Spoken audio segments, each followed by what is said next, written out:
Good afternoon, everyone, and welcome to this week's Mindset Chat for our coaching calls for the Back to Basics Challenge.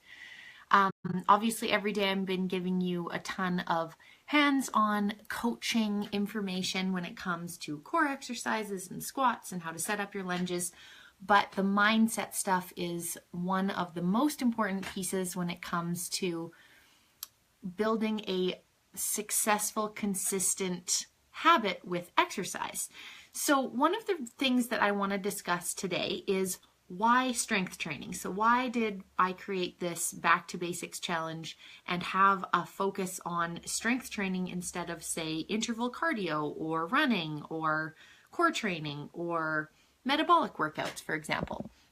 And the reason is because strength training is one of these, I like to call it almost a cure-all mode of exercise, because it helps us to realize so many goals with one mode of exercise.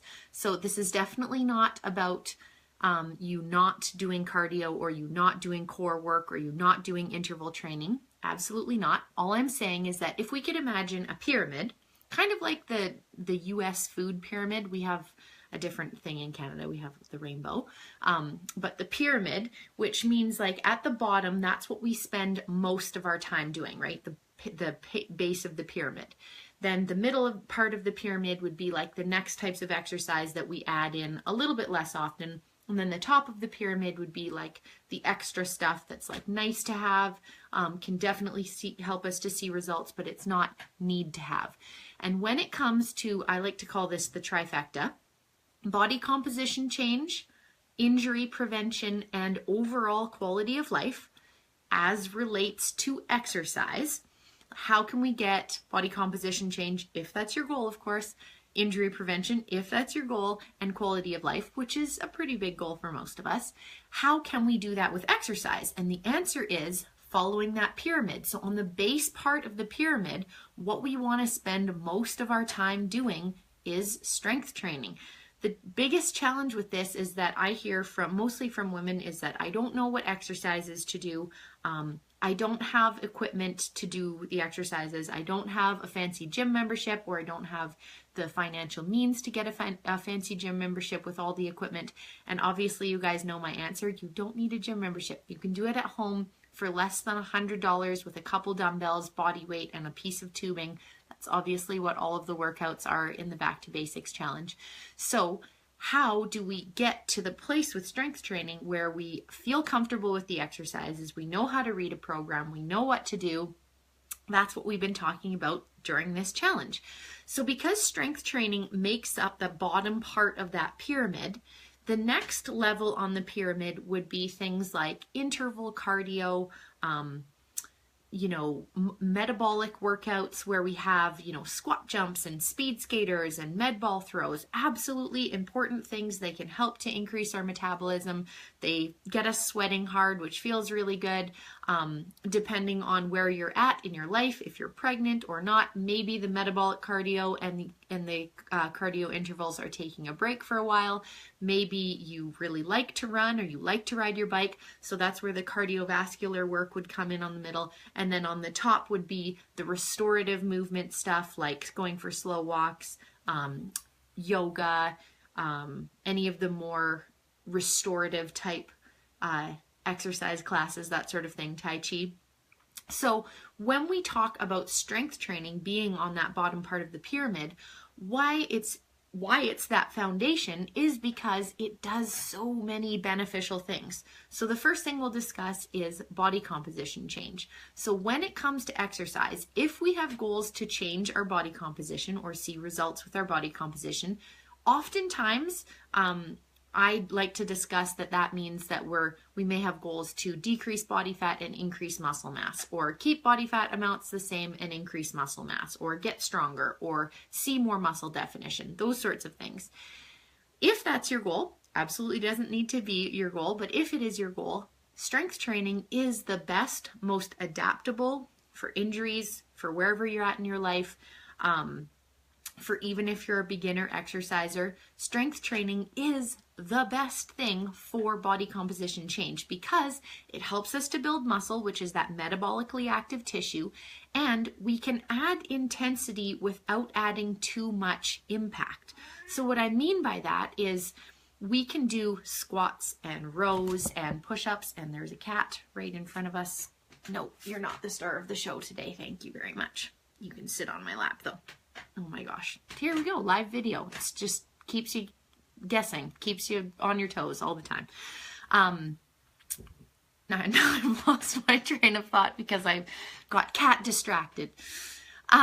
So the whole idea with strength training is because it's so adaptable, you know, we can have a beginner doing a body weight squat and someone who's been lifting for years squatting for, you know, hundreds of pounds, or if it's within their home, maybe they're lifting 40-pound dumbbells and they're doing a pause at the bottom of the squat to make it more challenging, or they're decreasing the amount of rest in between sets. There's so many variables and factors that we can manipulate in order to make strength training fit all sorts of levels. So if we're beginner, if we're intermediate, or if we're advanced, so that we can see body composition change, increasing muscle mass, increasing muscle definition, with strength training is the best, most bang for your buck mode of exercise to do that. The other thing is that if we focus a lot on cardiovascular work, there's nothing wrong with that. I've ran lots in my life. I've done marathons. It was really fun for me at a time. But if we're trying to change our body composition, the cat came back the very next day. Oh my gosh, you cannot put your tail in the way.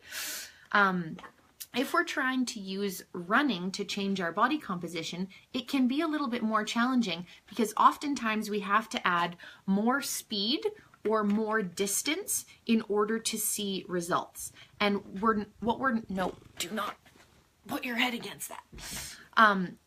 What we're trying to do with strength training is that we don't actually have to add more duration of our workout in order to see more results, right? We can add intensity with more load of the weights, with less rest in between sets, where oftentimes with running, we have to add more duration, like we have to run further or more days per week to continue seeing the same results body composition wise. This doesn't mean we don't run. It just means that pyramid, if body composition is our goal, the base body composition change is our goal, the base of the pyramid, the stuff that you want to spend the most time on is strength training. Then the second part would be interval cardio, metabolic, then steady state cardio, like the long distance running, and then the restorative stuff at the top. Okay? So the next thing that strength training is great for is injury prevention. So I have a lot of runners in my women-only coaching group, the Blast Fitness Lifestyle Club. Running is a wonderful thing to do. All you need is a pair of running shoes and you can head out the door and go do it.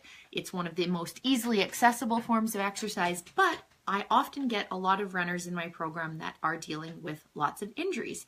Strength training is the antidote to injuries for runners. So that's why we focus on lots of lateral movement exercises, the side lunges, the tubing side steps, the clamshells, the side planks. All of those exercises help to strengthen that lateral chain down the side of our body that really needs to be strong in order for us to be injury-free, strong, fast, enjoyable runners.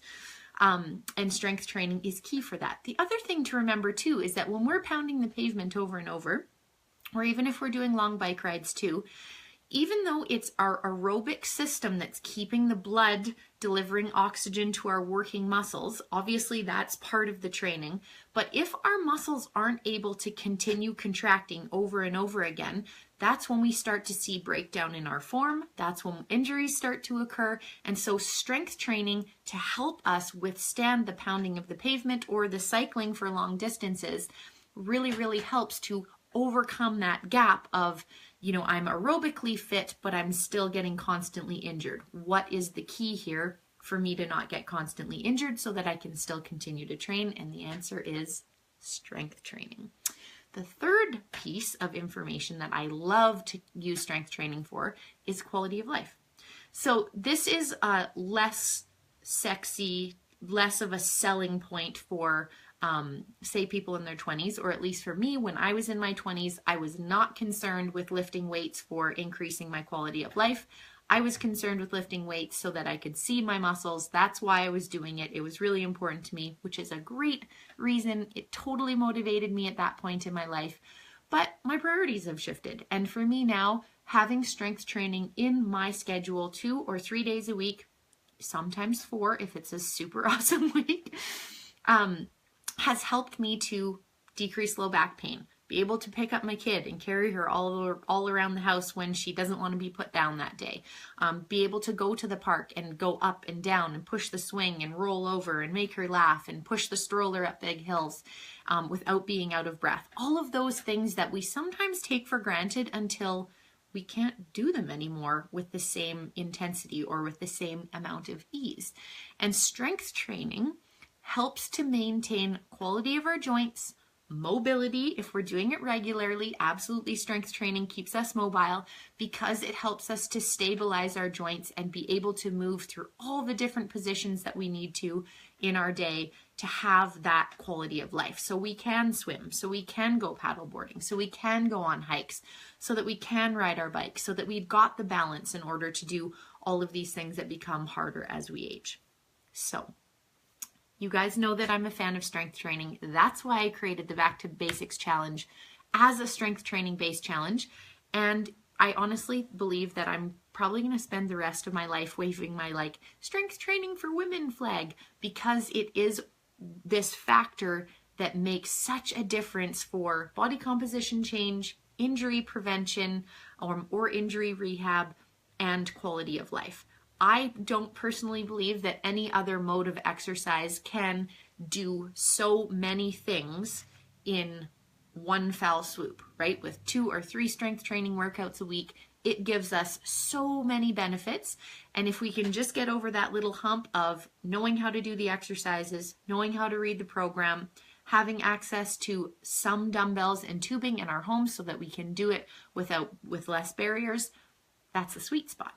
Okay, so that's where we're coming at with why this is a strength training challenge, and a little bit more information for you guys to understand what the whole point of strength training is. So if you're not loving strength training and you need a little bit more reasoning behind why it's so beneficial and so important for you, these are the reasons. Okay, have a wonderful weekend. I will be back at you on Sunday with our next exercise coaching video.